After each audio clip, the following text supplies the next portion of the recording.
There we go. Good evening, everyone. My name is Rick Kirkland. I'm Director of Publishing at McKinsey, and on behalf of all my colleagues, it's my pleasure to welcome you tonight to, in case you missed it, the celebration of the launch of No Ordinary Disruption. We're very happy all of you are here tonight, but there are just a couple of people I wanted to give a special shout out to. I wanted to give a thanks to our friends at Public Affairs, who are our publisher, Peter Osnos, who's here, the proprietor and founder, Clive Priddle, who's the publisher, and John Mahaney, not least, who is the editor of the book. Also want to thank Mark Fortier and the team at Fortier Public Relations for helping us get the word out. Now let me just give you a little bit of the run of show tonight. So in a couple of minutes, we're going to have our three authors come up and give you a brief presentation on some of the content in the book. Then James Gorman, the CEO and chairman of Morgan Stanley, is going to come up and give us a non-McKinsey perspective, although we are proud James is an alumnus. So, and then finally, James is going to join us on stage, and we're going to have about 20 minutes of Q&A, and we hope that you folks will either bring us comments or questions and engage in the content that way. But before we do all that, I would like to call up our Global Managing Director, Dominic Barton, to add his welcome to everyone tonight. Dom?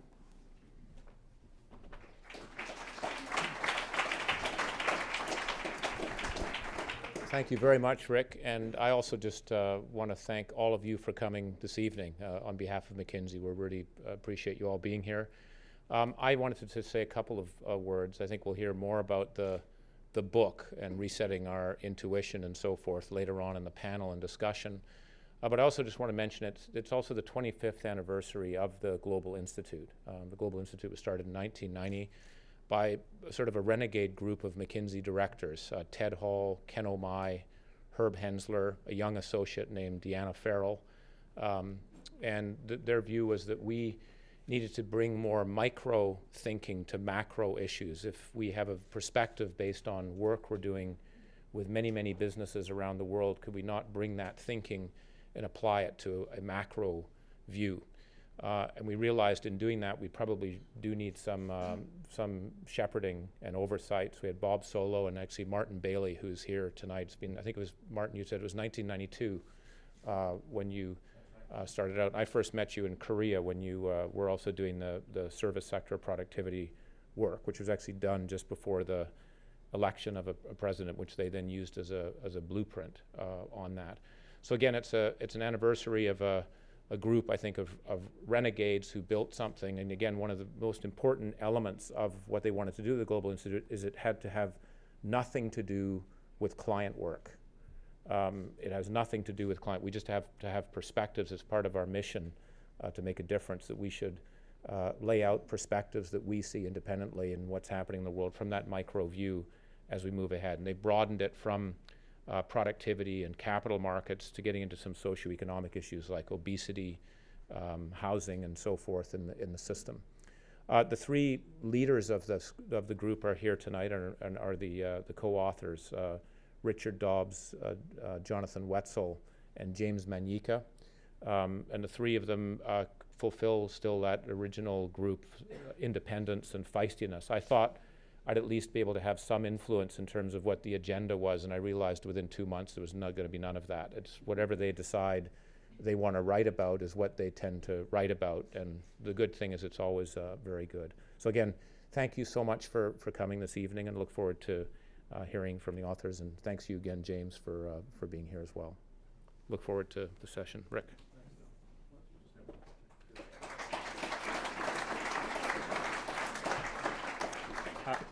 Thanks, Dom. I'm Richard Dobbs. I'm one of the authors of the book.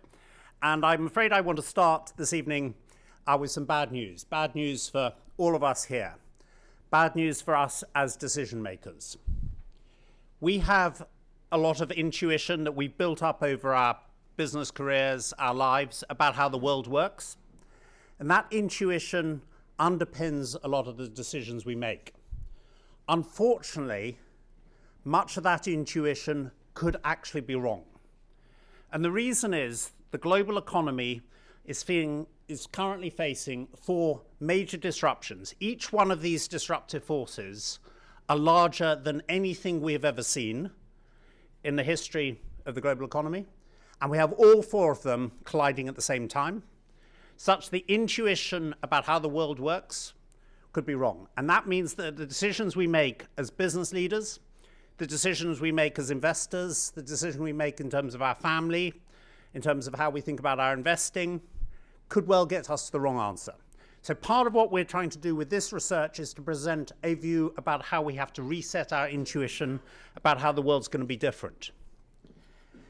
Now, people getting the wrong answer because of their intuition isn't new. This has hit scientists and business leaders. If we do a bit of a quiz, does anyone know who said heavier than air flying machines are impossible? Well-known scientist. Well, that was Lord Kelvin. We use his temperature scale still. Luckily, he was wrong on flying machines. It wasn't just scientists, though, that got it wrong. Business leader here. Quite local to here. Yes, that's absolutely right. Thomas Watson. 5 computers. Well, I got all 5 in my briefcase. I don't know what the rest of you are doing. Slide rules? Business leaders get it wrong. Politicians too. Actually, it was Margaret Thatcher. She's unique in this sample today. Not only did she get it wrong, her intuition, she was the one who disproved her intuition being wrong.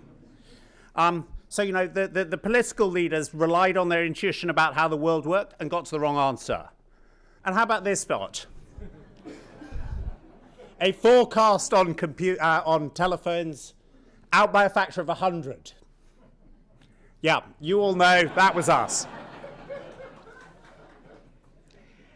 So let's just think about the period that we built our intuition up. It has been one of the most benign periods in the global economy. If we put this in context, imagine we could go back and we could look at how the global economy has grown. For the first 1700, after the year 1, a good growth year was 0.3%. You know, we had a very low growth economy. That was normal. But then we had the Industrial Revolution and we got levels of growth of 2.5%. But what we've seen since the Second World War is growth rates somewhere between 3 and 5%. We've been firing the global economy on 2 cylinders. We've been firing it on demographics and on productivity. And many of us are used to living in that world, the world of 3 to 5%. And when we think about our intuition, we're used to that world, and that underpins a lot of our decision making. And we'll come back and talk about whether that necessarily is the right assumption going forward. Second thing that's happened since 1980 is interest rates have fallen from about 14% to 2%. That's underpinned a wonderful boom in terms of assets, whether that be houses in New York or whether that be equities or bonds. We've had this wonderful period driven by this falling interest rate. We've got used to the impact of that. Now, I know the Swiss are trying to work out whether they can extend that chart negatively, but basically that has to come to an end. And we've also been in a world where commodities have got cheaper. Despite the 20-fold increase in commodities, in GDP over the last century, commodity prices, and this is a basket of commodities, actually halved in value. Again, most of us are still on an assumption that commodities should in general get cheaper. and it's been a great time for business.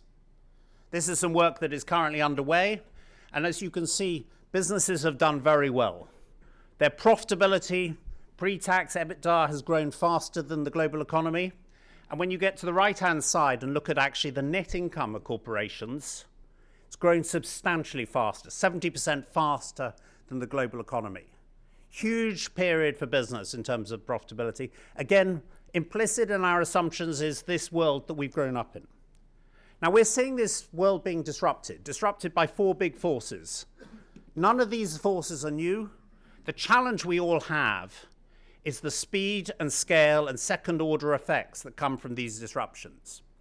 I'm going to hand over to Jonathan now, who's going to talk about the first two. Thank you, Richard. So the first disruptive force is industrialization and modernization, urbanization in emerging economies. As someone who has been living and working in China for the last 30 years, I feel I've had a bit of a ringside seat to all of this. So let's talk about it. Today, over half the world population is urban. And it does seem to be a one-way street, a transition that's also continuing. So it's not just a static point. Over 65 million people every year become urban residents. And when they become urban residents, they literally become different people. They become taller. They become wider. They speak faster. They walk faster. It's a fascinating transition. So with all of that, we get wealth. And as Richard already noted, the Industrial Revolution, the urban revolution, this has happened before. The urbanization brings prosperity. Simply put, there are no rich countries which aren't urban. Now, you can be urban and not be rich, so it's possible to do it wrong. But you can't get rich without becoming urban. So what is happening here, as Richard was saying, is that this is happening now incredibly fast. In the UK, the birthplace of the Industrial Revolution, took about 150 years to double the per capita income. And that was for a base of people at the time of about 9 or 10 million people. So, and then we had similar but faster cycles in the US and in Germany. But what is happening here, as we flip to the bottom, is unprecedented. It's, first of all, an order of magnitude faster, literally one order of magnitude faster. It's taking 10, 12 years to double income as opposed to 150. And several orders of magnitude bigger. And so we have a billion people in China. And if we added the rest of emerging markets, that comes to be 3 billion people. So 3 billion people versus 10, moving 10 times as fast, that's the math, 3,000 times the impact. Just imagine that. What does that translate into? Well, it translates into an entirely new world, first of all, for consumption. The consuming class is going to be different going forward. It will not be the consuming class of the last 50 years. We instead will have billions of new consumers who have different expectations, different capabilities, different needs, and potentially different suppliers. So that's the first one. The second is aging. And I think this is one that many of us are personally familiar with. Who knows what this is? Does anybody know what this structure is? Some people, this is actually the Chinese pavilion at the Shanghai World Expo. It's a beautiful piece of modern, it's now converted into an art museum. But that's actually not the real thing it is. What this is a picture of the Chinese demographic pyramid in the year 2040, as represented by this cartoon, which you will see in many Chinese newspapers, of a 4-2-1 family. So you see the little baby down there who sees what's coming. He is ultimately going to have to support, or she, all of those people on top of them. But this is an aging world. This is a world where fertility rates have been dropping dramatically for decades. And I think it's interesting to note that this is not a cultural, or it's not it is a phenomenon that is global. It is very large, very tied to income, and it is pervasive. And it is a one-way street. Again, we do not see it turning around. So fertility rates are dropping. At the same time, we're all living longer. 1 out of 4 people in advanced economies in China will be 65 years or older by the year 2040. And that's a staggering idea, is that we are now going to a society where it will be normal to be 65 years or older. Compare that to the first 1,500 years of the human existence, where if you made it past 50, you were doing pretty well. So this is a radical change.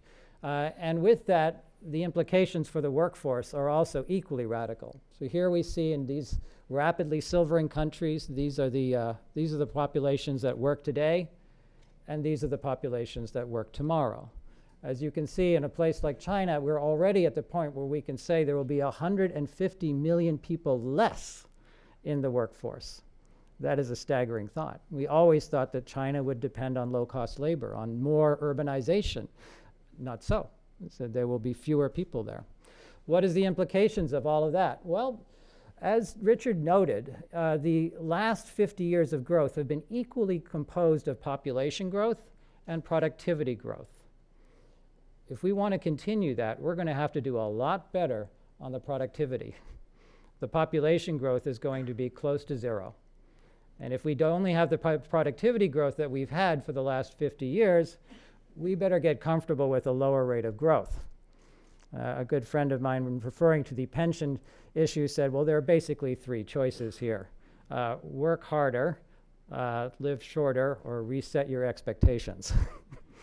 So I think there's a real opportunity, but a challenge as well, to adapt to this world where we can all live longer, but we have to find out how to be more productive in doing that.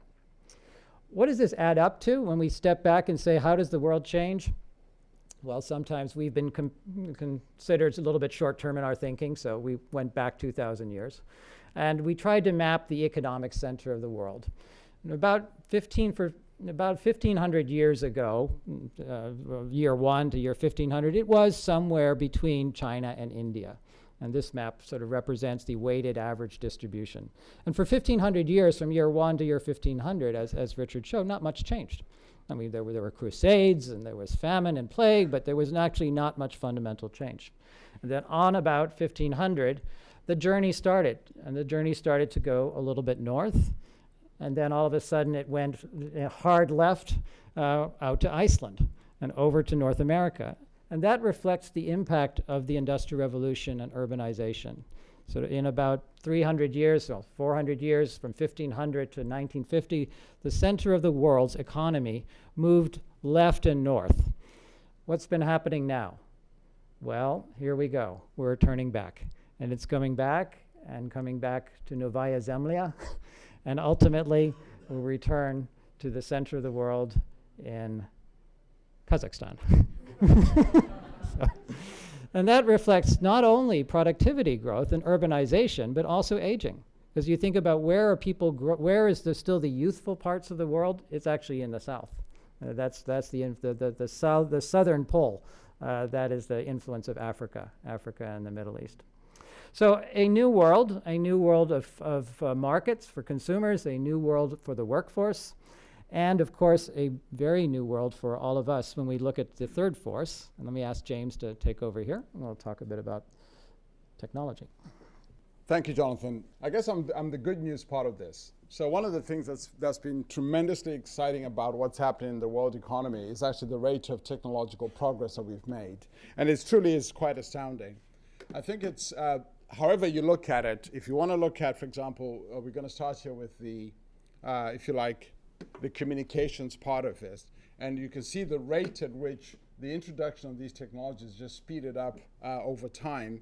And to now, we're now talking about the Internet of Things. And this arguably is going to be one of the most remarkable things that's going to happen when we can start to connect sensors, machines, pretty much everything on the planet that we can put an IP address to and can communicate to it and connect with it. But it's happening in lots of other places too. Think about even what we've thought about robotics and machine and learning and intelligence. In fact, one of the most striking things about the tail end of this, where we start to look at artificial intelligence, is that the rates of progress, particularly in areas like machine learning and deep learning, are happening at the rate of months, actually. So if any of you are keeping up with what's happening in machine learning, the pace of advancement in the technology itself is really happening at the rate of months. If you look at what entities like DeepMind, the folks at Bing, at Vicarious, Google Brain, and so forth. It's an astounding pace. What's fascinating, though, is that it's happening across lots of areas. Now, this picture may just represent, if you like, information technology, but if you look at everything from how we use IT to how we think about machines. So machines think about everything from robotics, autonomous cars, vehicles, to even how we think about the basic building blocks of nature itself. So genomics, synthetic biology, as well as even material science. The rate is astounding. I think it's quite striking when you think about the fact that it took something like $3 billion in 13 years to sequence the human genome. Now it takes a couple hours and a couple $100 to do that. And that's only speeding up. We've seen discoveries and things start to happen even when how we think about energy. Just recently we saw Elon Musk introduce his new batteries. The progress that's been made in storage technology in energy is pretty astounding, and we've seen what's happening with shale gas and so forth. So the rate is speeding up. The other part that's quite fascinating is that the rate at which the economy and all of us are kind of soaking these things up. If you look at, in this case, at the different rates that it took for different technologies to get to the first 50 million people, it's pretty astounding, actually. And what's fascinating is that this has been accelerated by the other force that Jonathan talked about, which is as we've had more wealthy consumers out there, the number of people who can actually have these devices is pretty astounding. And quite often, many of them have them before they even have water and sanitation, by the way. So if you go to a lot of places around the world and you look at just the penetrations of smartphones and internet access, it's pretty astounding. So this is a pretty interesting world. What's particularly also fascinating about digital technologies is they have some properties, and this is what starts to make all this very interesting to us as leaders and business leaders and so forth. A lot of these digital technologies have this feature of marginal cost economics. So my ability to use it don't limit your ability to use it. It's what economists call non-rival goods. The non-excludable goods. So you can copy it, replicate it at ridiculous rates, and everybody can get access to it. That also then puts pressure on our economics. So think about the business models. So many of these technologies also have the feature that they transfer huge amounts of surplus to consumers. Think about what's happened with cloud computing. Think about what's happened with search technologies, where most of these things are things that we all love to use, but are probably never going to pay for. And even what's monetized with models like advertising isn't anywhere close to the actual economic value that's being created by these technologies. This is going to put interesting pressure on businesses and leaders, and some argue measurement issues for how we think about the economy. One of the surprising, back to the point about intuition reset, is that I think for a long time we actually thought that technology and robotics and automation were going to automate all the menial manual tasks, and that all of us in this room were going to be safe. And what's surprising is that the fastest progress we've made in machine intelligence and robotics is actually being now in knowledge work, actually. Not so much in physical robotics where we're moving and lifting things. And so we're starting to see what's called technology-induced, if you like, inequality, where the middle's being hollowed out, and we're starting to see even higher order functions, whether it's medical diagnosis, legal work, knowledge work, start to get impacted by these technologies. This is quite different than what I think most people expected when we thought about the impact of robotics and automation on work. So we are going to have to rethink about the nature of work. Let me talk about the fourth trend that we talk about, which is connectivity. One of the things that's quite astounding is that if you look at the movement of all the things of economic value around the world, so think about commodities, products, goods, services, money, people, and ideas, all of this has been going at an astounding rate. The chart shows the growth of financial, if you like, products, goods, and services specifically, and financial flows. Now, there's a bit of a slowdown during the recession there, as you can tell. But if you look forward, even the most conservative estimates would suggest that this is at least going to double and most likely triple the growth of these connections and flows around the world. And that has some interesting implications. First of all, we know that when things of economic value flow around the world, economies that participate in those flows typically grow faster than those that don't. We also know that global flows are adding anywhere between 15% to 25% of global GDP as a result of these flows. So when we think about all these discussions we're now having about trade and trade talks, it's important to keep this in mind. One of the things that's been quite surprising is how the map of these flows has actually changed over time.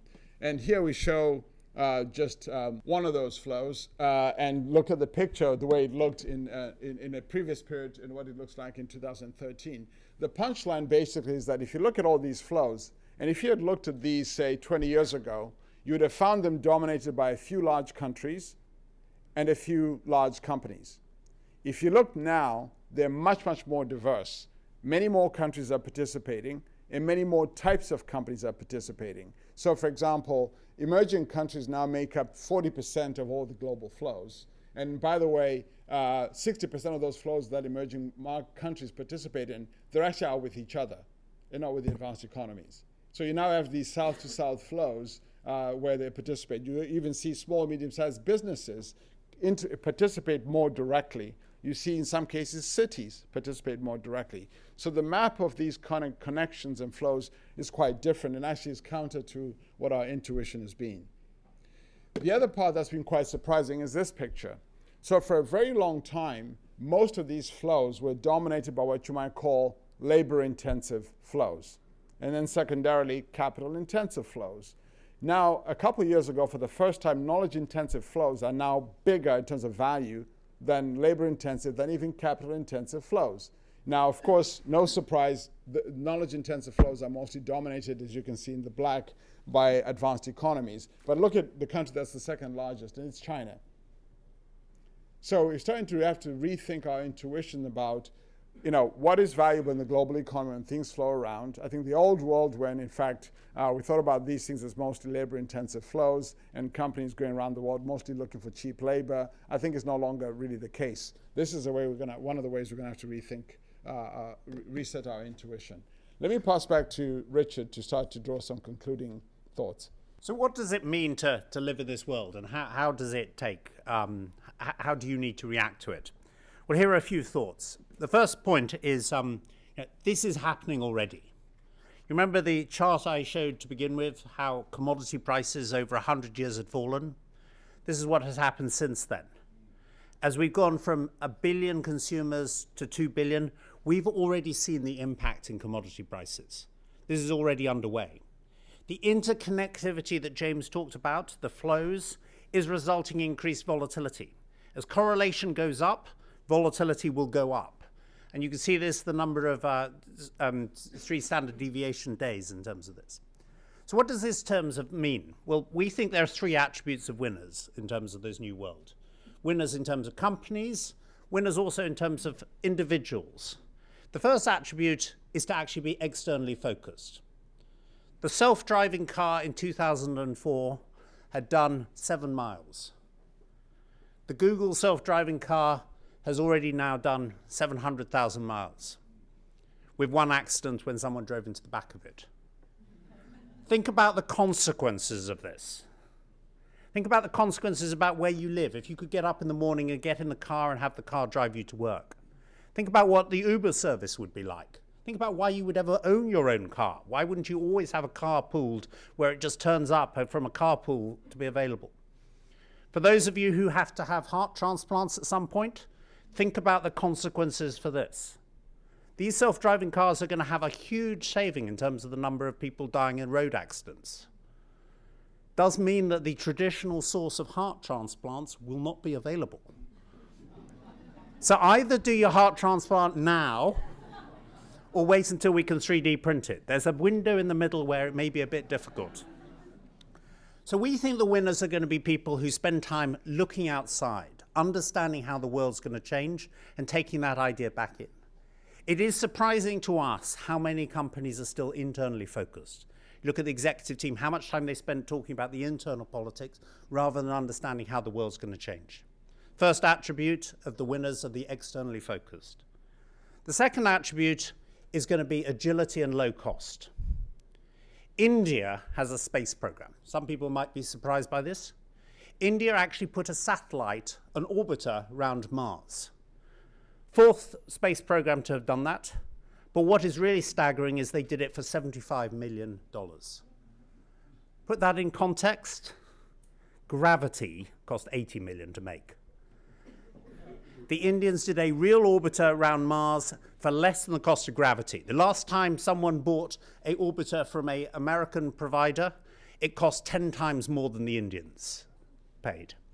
So the second attribute of the winners are going to be agility and low cost. Be able to respond quickly, be able to take ideas and be able to do that. And then the third attribute is actually an attitudinal attribute. We've painted a world here, a world that's changing. It could be very easy to get very pessimistic about this world. We can talk about the jobs that are disappearing. We can talk about the climate change consequences as we go from 1 billion to 4 billion. We can talk about how government's deficits are not going to be sustainable. The debt level's not sustainable. The social commitments are not sustainable with aging. We can talk about the rise of the machine. We can even talk about the risk that Skynet's going to become self-aware and start wiping us all out.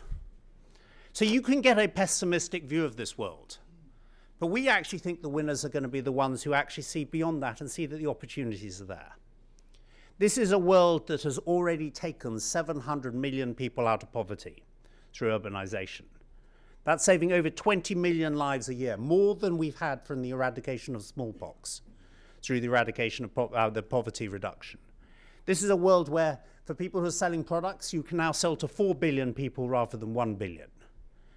This is a world where we can have tailored cancer drugs for our genome. We think the winners in this world are going to be the ones who actually realize it's changing, realize that there are some problems, but are optimistic enough to see the opportunity. So those are the attributes we think that are important. External focus, understanding how the world's going to change. Agility, being low cost, being able to respond. And finally, the attitude of optimism. I'm going to hand back to Rick now. Thank you.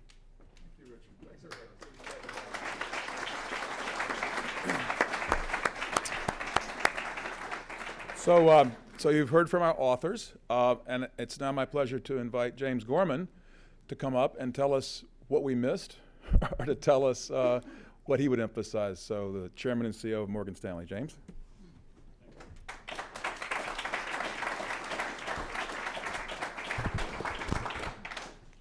Well, I long ago learned not to tell anybody at McKinsey what they missed,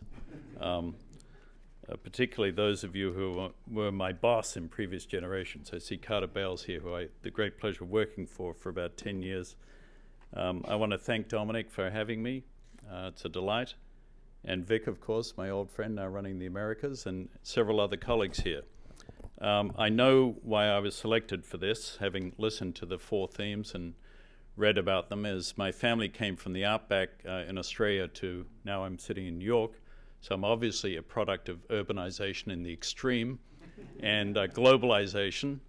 I run an organization that spends over $4 billion on technology, and we constantly worry about we're spending it on the wrong technology. And I'm clearly getting older. So I think I touch all of your boxes. So thank you, Rick, for being so wise to have me here. Ironically, or perhaps not, but by coincidence, we have a board meeting starting on Monday. Our annual strategy offsite in the afternoon is devoted to disruptive technologies. So at least I know I'll be well prepared for that board meeting, having sat through today. I firstly want to congratulate the Global Institute. 25 years, I remember all of the individuals that were named, Ted Hall, Ken Omai, Fred Gluck, and Herb Hensler. And Deanna Farrell actually worked with me on some of our teams.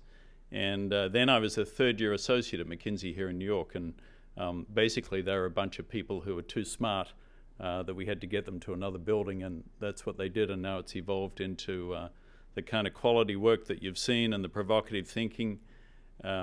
Richard, Jonathan, and James, the work that you've produced in the book is obviously provocative and exactly the kind of thing that business leaders need to step back and really take notice of. I thought I'd give you my own 45-second synopsis of your 4 themes, which you will immediately dismiss, I'm sure, but here they are from a business perspective. Urbanization, it will eventually run its natural course. So the real burden, I think, that we're all facing ultimately is what that leads to, and what that leads to is how do you continue to feed and quench the thirst of much more consumer-oriented people with a planet that didn't get any bigger. And at Morgan Stanley, we've just created a Sustainability Institute, which I'm delighted to say Dominic is joining. And I think that ultimately is the most important question of our generation. On global connectivity and flows, I'm not so sure. I think that the increasing urbanization is going to lead to corporations and governments building the capacity for providing their own supply to meet their own demand. And in fact, that's what China has been trying to do, not very successfully, to move from an export-driven economy to a local economy. And in fact, it's what the United States is, overwhelmingly, where supply meets demand. Obviously, the commodities products don't fit neatly into that, but certainly services will. Population aging, by the way, I was delighted to hear that it's the new normal to be 65, so I can look forward to that in a few years. And I guess the Beatles can rest easy that they got it right when they wrote, "When I'm 64, will anyone need me?" Well, they will. Also delighted to hear that. You know, if you take a longer term view beyond the 50 years that you talked about, the population aging is going to be very unpleasant for the next 50 years as too few of us support too many. But actually after that, it kind of goes away because demographics solve itself, and the math of the too few produce too few, and we're all in sync and back to a more normal population structure. So maybe if we can figure out a way to get through this imbalance for the next 50 years, we'll be fine. And technology acceleration is the thing that is the hardest to see any form of mitigation, except perhaps human behavior, where all of us just decide that living too wide, too fast, and too present is too much. But that obviously is a topic for another day. On the business side, the challenge we have is to balance these very macro and very real trends, and as I said, we're actually doing that on Monday, with the very real idiosyncratic issues we deal with in our industry. We've had more change in financial regulation than any other factor that's affected our industry in 80 years, with near-term performance goals. And how do you mesh all of those things together? One of the tools that I've had is what I call 3 sheets of paper, and I'll finish with this. It's to have 1 sheet of paper on your desk which defines your strategy for the next 3 to 5 years, and it should incorporate some of these kinds of themes that you're talking about. The second sheet of paper sets about the 10 priorities that I think we have to try and achieve as an organization in any given year. And the third sheet of paper is something I take home to the disgust of my family and write down the numbers of all of our businesses every night before I go to bed to keep you focused on, did you actually make money and do the job you're supposed to do serving your clients? And the combination of super macro long-term and strategy, which you've described, medium-term priority setting to get an organization focused, and short-term reality of is it adding up, is what we try and do as business to try and merge your thinking with our shareholders' demands. So with that, thank you very much. I look forward to the panel.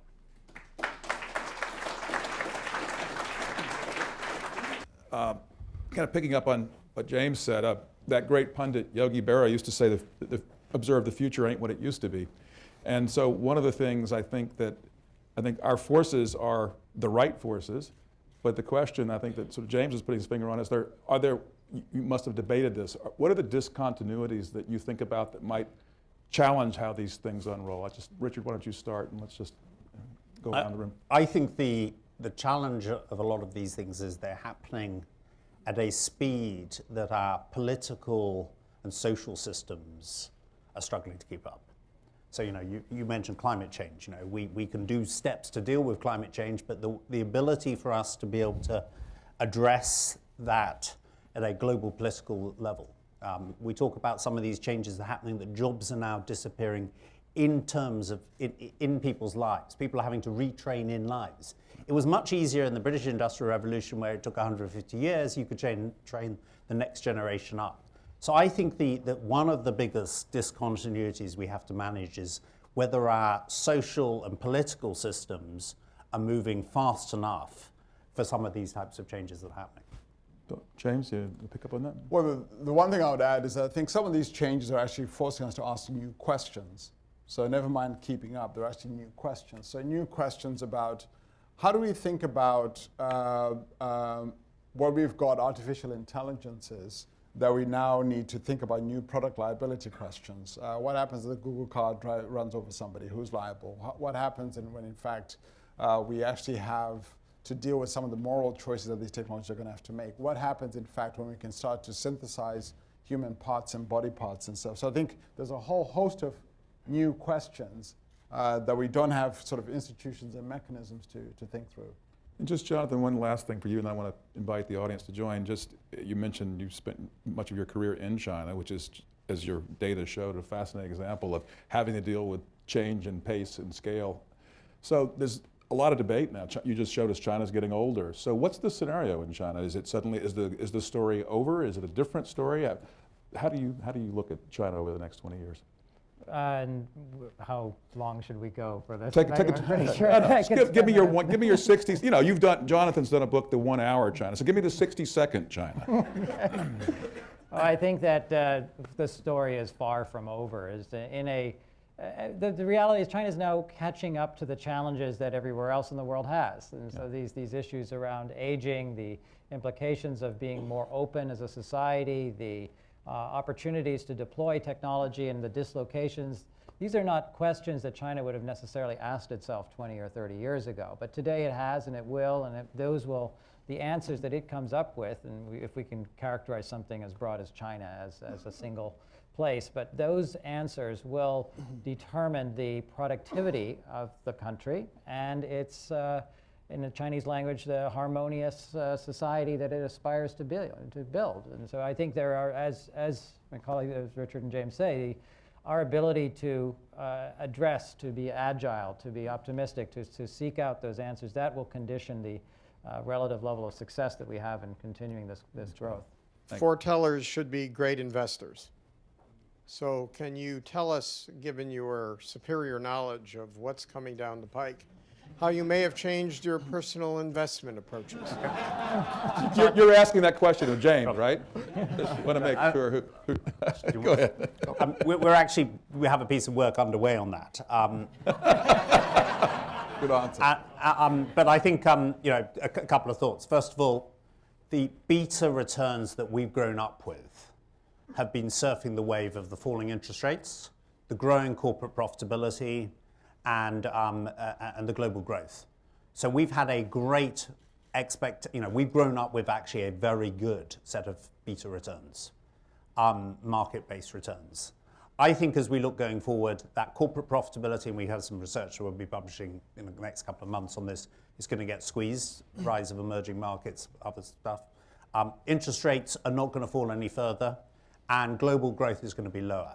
So beta returns going forward, I think, are going to be lower than we've grown up with, and we have to get used to lower levels of market returns. However, in a world of these discontinuities, the opportunity for alpha is going to go up. So I'm personally, in terms of my investing, with the exception of I'm always short on the yen because of the debt levels, the other thing is I'm looking for alpha. And I think that is what we're going to all need to be doing much more of, and less riding up with the market. James, did you want to say anything on this one?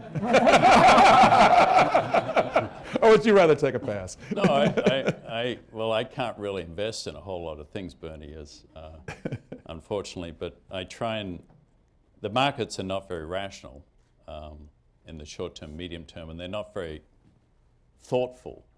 So what I try and look for investments is things that are demonstrable but attainable trends, and things that are obvious anomalies. So there are two of them, I think, in the world at the moment. The demonstrable trend is the US economy is going to outperform on a risk-adjusted return basis every other economy in the world for maybe the next 5 years. And by the way, it's the largest economy in the world, so that's a very good thing. So go long US, however you execute that. And secondly, when oil was at $45 a barrel, there's been a long cycle of oil, in particular energy prices, where supply and demand eventually meet and rebalance. And if you're a lot of governments around the world, where your break even on oil prices at below $70 a barrel means you're running a deficit, that's an unsustainable position to be in. So I went long on levered oil indexes earlier this year. Hi, all. Andy McAfee from MIT. Could I ask the panelists to give us their best guess on a black swan? In other words, a low probability but really high impact event that might make the trends you identify much less important or irrelevant. Who wants to go first? You could ask Andy what his is, but we won't do that. James? Well, the only ones I can think of tend to have a bit of a geopolitical nature to them, right? Because at some level, if you believe the argument and the set of observations around the global integration, the global flows, and all of that, I think any geopolitical disruption in a big enough and important enough place can always change that. So you always worry about Russia, right? You always worry about those kinds of events. So so most of the ones, Andy, that I can think of are of that type, because everything else, then there's also the volatility-related ones. But yeah, I can't think of anything other than the geopolitical ones. James? I think I grew up in Australia watching the Brady Bunch. And because we were urban and technology advanced and young, so we had all the demographics going for us. But in the Brady Bunch, it was always about Marsha. Right? It's true. It's very true. This will get back to a point in a minute. But unless you just happen to be a fan of the Brady Bunch. I think we're all thinking about There it. was always the blonde Marsha who got it was always Marsha, Marsha, Marsha. And my black swan event is Marsha is China. China is priced for perfection. Whenever you have the bull case of economic growth being the same as the base case, you got a problem. You have exactly the opposite in the US, by the way. The bear case and the base case are the same. So there's so much unknown about China, although Jonathan obviously knows much more about it than probably all of us. But there are so many possible things that could go wrong with so many unpleasant consequences if they do. Do I think that will happen? No. But that's what a black swan event is, the thing that you don't think will happen. What you've reminded us of is that one of the really bad predictions was Mr. Fukuyama in 1989 saying history had ended. That's clearly not the case. Other questions or comments or observations? Yeah, in the back there. Hi, I'm Norman Selby, former director. I thought the analysis was really interesting, but I thought the prescription was a little mundane, frankly. I mean, 30 years ago, I got taught to be externally oriented, and being agile and low cost, when was that bad? And being optimistic, we wouldn't be here if we weren't optimistic. Go and look at some large corporations. And you may say it's, been talking to them 30 years about being externally focused. It is amazing they're not. They've not been listening. Maybe because they've been worrying internally and not hearing you externally talk about this. I think this external focus is a huge way to go in terms of this. Agility, it is quite frightening how long it takes a company to make a decision to launch a product. In comparison to when I lived in South Korea, the South Koreans churned their products 3 to 5 times faster than the Western competitors. So, it may be the same prescription. Maybe the challenge is how we get people to actually move and do it. I recall taking entertaining a group of my European steel colleagues in China about 15 years ago, and they wanted to meet a Chinese steelmaker. So we invited a friend who was the CFO of Bao Steel at the time, and he presented. And then at the end, they asked him the question, so if you were in our position, what would you do? And he looked at them and said, lower your costs. They didn't. They're not there anymore. He's now the mayor of Shanghai. So I think the message may sound mundane, but the implications, the change that it implies, as Richard said, how do you get people to adapt? That's actually quite tough. And if we don't, then we face stochastic shifts. And I will give one last word on that is Detroit. These things eventually come home. Yeah. Okay. We've got time for about one more question, I think. We'll work into here and here. Alan, I'm going to let you have to ask him after the... Thanks, Bill Strahan. The question's about freedom and rule of law. Does freedom and rule of law gate the speed of this in one culture versus another? And overall, will we have more freedom and more rule of law because of these trends, or less, or it's not related? Who? I mean, this touches on an area that's close to my heart, which is urbanization and the life of the city. And this one, I actually think Fukuyama has a point around trust and the fact that the lack of trust is a tax. And the rule of law is there to essentially enable transactions to happen in a way which is consistent and expected. So the absence of that, I think, slows things down. But we shouldn't be overly dogmatic on what it means. And China has demonstrated the capacity to grow quite quickly with what it's, by anybody's standards, a relatively loose definition of the rule of law. But as things get more complex and more diverse, that becomes less acceptable. There's just too much transactions to be done. So I do feel there is a requirement for this technology that we have, which is the rule of law and how to adapt it, but that it needs to be applied in each context in a quite different way. Yeah, the one thing I'd add to that is I think maybe it's an analog, or at least a parallel to the rule of law, but the questions around inequality and distribution. I think that's some of the biggest risks we face. And I think in some ways, a lot of those are being driven by technology. I mean, we've seen some of that happen particularly with middle income jobs and so forth. I think we have to think about that, and particularly when we're going to have people living in dense urban environments where they're all around each other. I think and those things are even more transparently apparent. I think that's going to be an important question. I think the question about, related to that, how we think about the future of work itself, I think those are some of the most pressing questions. I think many of you in this room, Andy and others, and some of us have been thinking hard about those questions. How do we think about the evolution of the future of work? I think one that's important for business leaders in particular is the question around industry structure. One of the things that's quite fascinating about a lot of these, particularly the technology-driven ones and the globalization effects, is the fact that I think assumptions that we've had and intuition we've had about industry structure, what does a sector look like, who participates in that sector, who cannot, what assets are relevant, what's worth owning, those are all changing quite dramatically. So would you rather be a hotel chain today with owning physical plant, or would you rather be Airbnb, right? Would you rather be the car company with all the electronics you put in the car, or would you rather be the smartphone company where you can have the same functionality on your phone, whether it's to entertain you, navigate, and all the rest of it? Which asset would you rather be? Would you rather be, with all due respect, a retail bank that's capturing deposit information, right, which uses touch periodically, or would you rather be the behavioral platform that's capturing a much wider view